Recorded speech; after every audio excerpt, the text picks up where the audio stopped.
국민의힘 이준석 대표의 성상납 의혹에 대한 당 윤리위 회의가 잠시 후에 시작됩니다. 네, 이 대표가 직접 출석해서 의혹을 소명할 예정인데요. 국회 연결해 보겠습니다. 구하림 기자.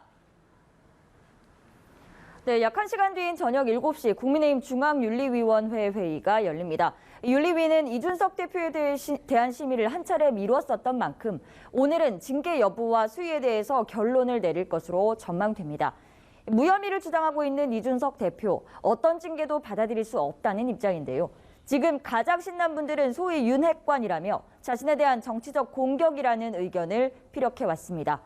이 대표의 최측근으로 의혹에 연루된 김철근 정무실장도 오늘 SNS에서 7억 투자 약속 각서는 개인적인 일이었다며 이준석 대표 일과는 무관하다고 재차 밝혔습니다. 앞서 윤석열 대통령은 이 대표 징계 여부에 당무에 대해선 대통령이 언급할 사안이 아니라고 했는데요.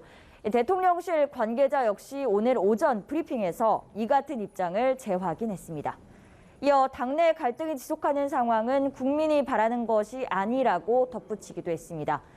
만약 이준석 대표가 오늘 당원권 정지 이상의 중징계를 받는다면 정치적 치명타를 입게 될 텐데요.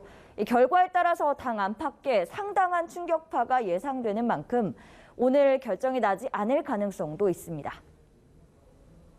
자, 그런가 하면 더불어민주당은 윤석열 정부에 대한 비판과 견제 목소리를 점점 더 높이는 모습인데 국정원이 전직 국정원장들을 고발하자 이에 대해서 강력하게 반발을 하고 있다고요. 네, 그렇습니다. 당사자인 박지원 전 국정원장은 SNS와 라디오 인터뷰 등에서 이 국정원의 고발을 즉각 비판했습니다. 앞서 국정원은 서해 공무원 피격 사건 당시 박지원 전 원장이 첩보 관련 보고서를 무단으로 삭제했다고 주장하고 있습니다. 박 전 원장은 CBS 라디오 인터뷰에서 자신이 보고서를 삭제해도 국정원 서버에 기록이 다 남는데 왜 그런 바보짓을 했겠느냐고 반박했습니다.